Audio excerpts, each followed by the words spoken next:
आज गुड़गांव से कांग्रेस के लोकसभा प्रत्याशी राज बब्बर पहुंचे फरुखनगर वार्ड नंबर 7-8 बाहरली बस्ती में पहुंचने पर राज बब्बर का फूल मालाओं के साथ भव्य स्वागत किया गया। वहीं फरुखनगर वासियों ने वर्धनी यादव को अपने कंधों पर बिठाकर कहा कि अब की बार ताज होगा आपके सर पर। कांग्रेस के लोकसभा प्रत्याशी बनेंगे सांसद जो दिल्ली पहुंचकर फरुखनगर की आवाज उठाएंगे। हजारों की संख्या में राज बब्बर का स्वागत करने के लिए फरुखनगर की जनता वहां पर पहुंची।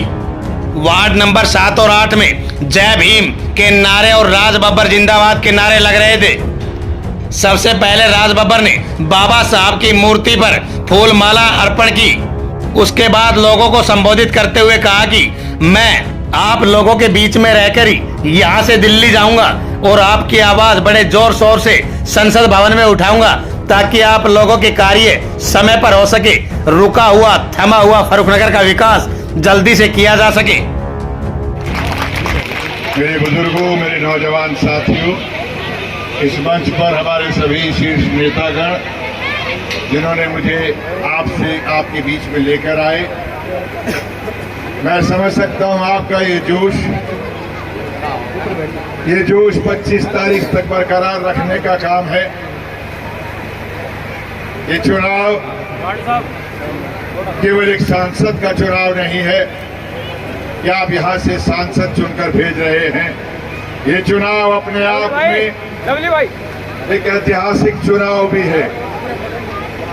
जब बाबा साहब अम्बेडकर ने जिस संविधान की रचना की, जिस संविधान को बनाकर इस देश को चलाने वालों के हाथ में एक वो नसीहत दी कि जिसके रास्ते पर ये देश चलना है और बाकायदा हर बिरादरी, हर जात, हर धर्म, हर मजहब के लोगों के लिए बराबर के अधिकार रखे।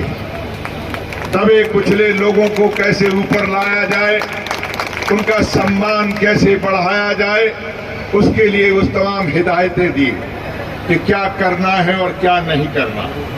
आज कुछ लोग जो सरकार में बैठे हैं, जो अपने आप को बहुत बड़ी पार्टी की ताकत समझते हैं, जिनके पास में हम हर तरह की एजेंसी है, जिनके पास में पुलिस से लेके ईडी से लेके सीबीआई से लेके हर तरह की ताकत है, लेकिन एक ताकत जो बाबा साहब अम्बेडकर ने दी है, उस ताकत से बड़ी इनके पास में कोई ताकत नहीं है।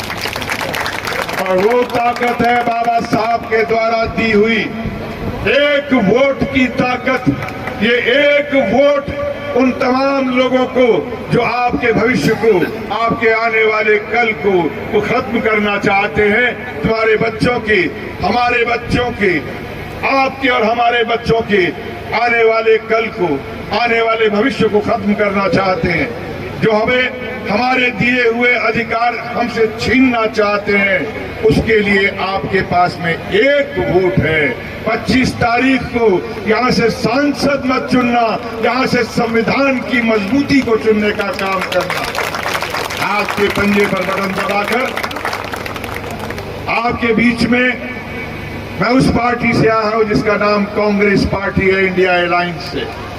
ये वो लोग हैं जो संविधान को बचाने की ताकत के साथ में लड़ रहे हैं, जेल जा रहे हैं, कभी हम जाते हैं, कभी ये जाते हैं, लेकिन परवाह नहीं करेंगे, संविधान को बदलने नहीं देंगे। आओ मिलकर ये मुकाबला करें, इसी संविधान को बचाएंगे तो आने वाले कल में हम सांसद प्रतिनिधि या विधायक प्रतिनिधि या सभासद के प्रतिनिधि हम कहलाएंगे। अगर इन्होंने संविधान बदल दिया तो हो सकता है कल को चुनाव भी ना हो। इसलिए जरूरी है कि अपनी ताकत का इस्तेमाल करो। इस बार इसलिए नहीं कि किसने मुझसे क्या कहा, कौन मेरा रिश्तेदार है, कौन मेरा गौरव है। गौरव वो होता है जो अपनी जनता के साथ में चलता है। गौरव वो नहीं होता जो कह दे कि मेरा परिवार बड़ा गौरवशाली है, लेकिन गौरवशाली होने से इंसान वो व्यक्ति गौरवशाली नहीं बन जाता। वो पुरखों की गौरवशालिता को वो पुरखों के किए हुए अच्छे कर्मों को अगर आज अच्छे कर्म नहीं करता तो मैं शब्द नहीं बोलना चाहता। ऐसे गौरव को जनता नहीं मानती, वो सम्मान वहीं पे रुक जाता है, सम्मान की पीढ़ी कभी आगे नहीं बढ़ती। इसलिए आज आपका अधिकार को बचाने के लिए कांग्रेस पार्टी इंडिया अलायंस के सभी साथी आपके बीच में है। ये चुनाव है, मैं एक प्रतिनिधि के रूप में हूं। मैं कोई आपसे ये कहने नहीं आया हूं कि अगर मुझे सांसद बना देंगे तो मुझसे सोमवार को या मंगलवार को 1 घंटा सुबह 10 से 11 बजे मिलने के लिए आ जाना, यही मिलने का समय है। शायद ये होता रहा 20 साल तक, लेकिन राज बब्बर ये कह के जाता है कि आपको दिल्ली आने की जरूरत नहीं पड़ेगी। राज बब्बर यहीं रहकर 45 मिनट का सफर करके पार्लियामेंट में करने के लिए जाएगा और सरकारी कोठरी को सरकारी काम में इस्तेमाल करेगा। मेरे लिए ये आसान ज्यादा है।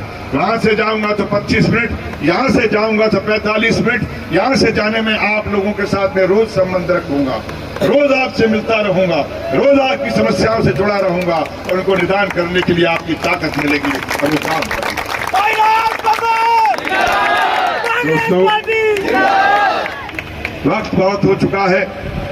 आप लोगों ने बहुत प्यार दिया वहां से यहां तक आने में, और उसके बाद वहां से उस चौराहे से यहां तक आने में इतना समय लगा कि 3 प्रोग्राम इन्होंने रख दिए थे, वो आगे के करने हैं। अगर आपकी इजाजत हो 25 तारीख को अगर आप हाथ के पंजे पर बटन दबाने का वादा करते हुए मुझे आशीर्वाद देते हैं तो बस यही आपसे मैं चाहता हूं।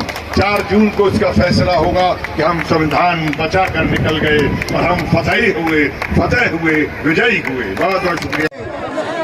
दोस्तों, अभी आपकी बातचीत करवाएंगे हम फिल्म अभिनेता और यहाँ से प्रत्याशी राज बब्बर जी से। सर, राव साहब का यहाँ दबदबा है, फिर भी आप यहाँ से आए इलेक्शन की तैयारी के लिए, तो फरुखनगर की जनता के लिए खासतौर पर क्या करना चाहेंगे सर?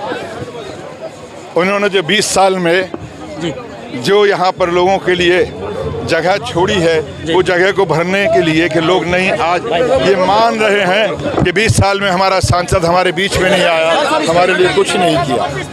सर, इतना ज़्यादा विश्वास, आज पहली बार फरुखनगर की जनता इतनी ज़्यादा संख्या में यहाँ पर मौजूद हुई है। किसी भी इलेक्शन के दौरान किसी भी नेता के पास इतनी जनता नहीं पहुँची, तो क्या विश्वास देना चाहेंगे सर यहाँ की जनता के लिए? सर, राज बब्बर इनका है, इनके बीच में रहकर इनका बना रहेगा।